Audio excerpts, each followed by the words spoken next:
Hello everyone. So friends, आज की video में हम सरोजनी नायडू की पोयम इंडियन वीवर्स की बात करने जा रहे हैं। सो आइए स्टार्ट करते हैं। Indian Weavers by Sarojini Naidu is a short poem consisting of 3 stanzas having 4 lines each.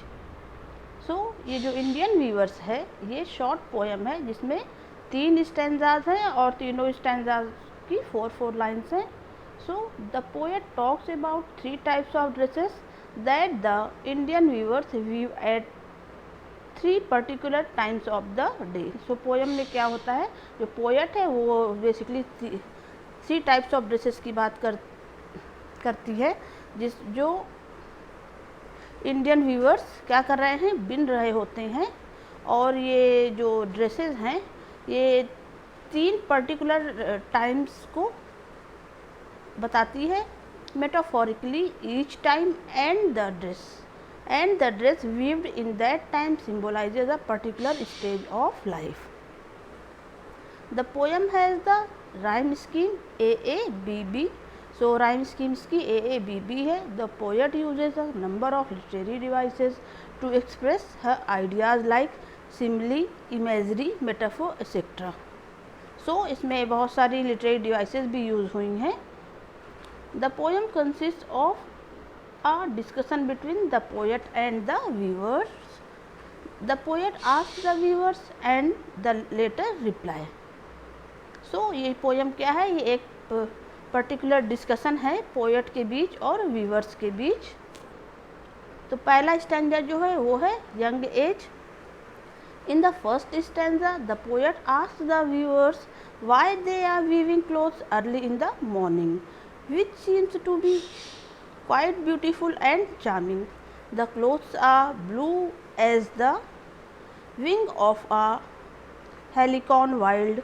Helicon is the other name of the kingfisher.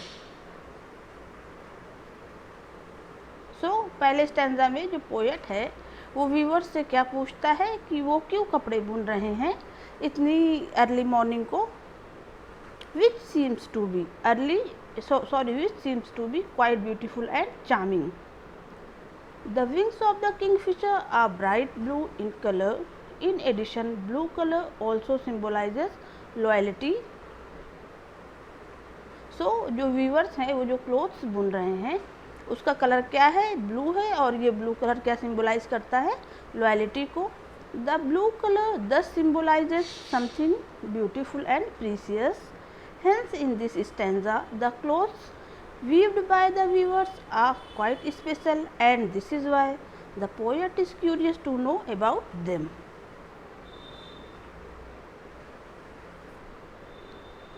So, the Indian weavers reply, जब पोएट पूछती हैं तो इंडियन वीवर्स क्या रिप्लाई करते हैं, we weave the robes of a new born child. They are weaving the beautiful dress for a young one who has just came to the world.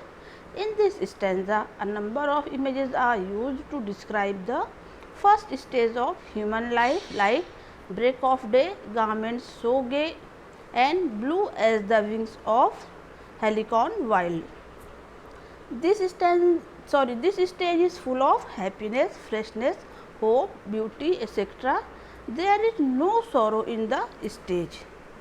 So ये जो first stage है इसको जिस समय एक बच्चा जन्म लेता है, सो ये क्या होता है, ये stage full of happiness, freshness, hope और ब्यूटी से ये भरी होती है। और इस स्टेज में हमें दुख, सौरो देखने को नहीं मिलता है। वही दूसरी स्टेज है adulthood. So in the second stanza the poet again meets the Indian weavers, this time during the fall of night. So again poet second stanza जो है ये adulthood है, इसमें जो poet है वो again Indian weavers से मिलती हैं और वो क्या पूछती हैं,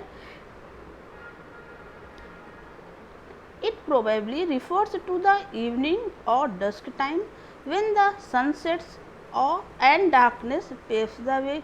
Moreover, it is also the time during which most of the Indian marriages take place. The poet questions the weavers why they weave a garment so bright like the plumes of a peacock, purple and green. The garment at this time is bright and full of colors like feathers of a peacock, unlike the one color blue during the morning time.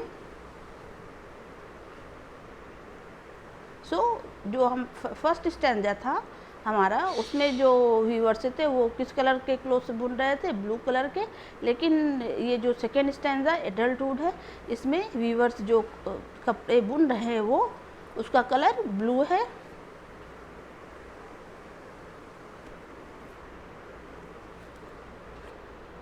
So the viewers क्या reply करते हैं? The viewers reply that they weave the marriage veils of a queen. वे जो queen है उसके marriage Wales को बुन रहे हैं। दस रिफरिंग टू द सेकेंड और in other words adult stage of the life. During this stage humans are quite active, they love each other, get married and quest for a better and prosperous life. The colors purple and green symbolize sorrow. सो ये जो second हमारा stanza है adulthood, इसमें जो viewers कपड़े बुन रहे हैं वो किस कलर के हैं? पर्पल और ग्रीन कलर के, और वो किस चीज़ को सिंबलाइज करते हैं? सॉरो एंड हैप्पीनेस को, और struggle and ease in one's adult stage, and these all colors or ups and downs of life make the adulthood bright. Next है हमारा स्टैंजा 3। सो ये स्टैंजा 3 क्या है? Death. In the final stanza the poet finds the weavers solemn and still they are quite sorrowful, grieved and silent.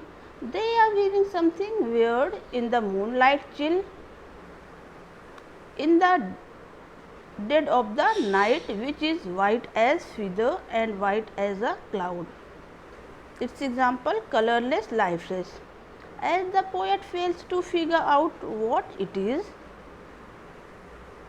and why they are sorrowful and silent, she asks them, what are they weaving rather than why are they weaving? They reply that they are weaving shroud. Shroud क्या होता है? Cloth put on the dead body for a dead person. So ये जो third stanza है ये वो क्या है? डेथ है। इसमें जो पोएट है वो व्यूअर्स से क्या पूछ रहा है? व्हाट आर दे वीविंग, वो क्या बुन रहे हैं, ना कि ये पूछ रहा है कि वो क्यों बुन रहे हैं। Rather than why are they weaving. और ये व्यूअर्स रिप्लाई करते हैं क्या? कि दे आर वीविंग श्राउड, वो श्राउड बुन रहे हैं। श्राउड क्या होता है? वो कपड़ा जो डेड बॉडी पे रखा जाता है, फॉर अ डेड पर्सन के लिए। Thus the third and the final stage is death, which is emotionless and lifeless like a white cloud or feather. In this way the life which begins with life, joy, hope etcetera ends with sorrow and grief. अगर हम key points की बात करते हैं, so Indian Weavers by Sarojini Naidu sums up the life of human beings on earth in three main stages by using symbols like clothes and times of the day. The journey of life begins with one color blue, which means joy and happiness.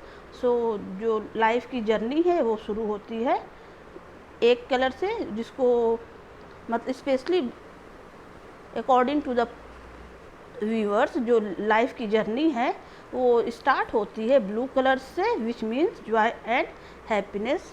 It continues with the addition of a number of colors green and purple. और ये लगातार चलती रहती है addition of number of colours के साथ. उसमें green और पर्पल को शामिल किया गया है, which means sorrows also into life along with happiness. Life is more active in this stage than in the first stage. So जो सेकेंड स्टैंजा है एडल्टहुड, इसमें लाइफ को ज़्यादा एक्टिव बताया गया है रेदर देन फर्स्ट स्टेज की अपेक्षा.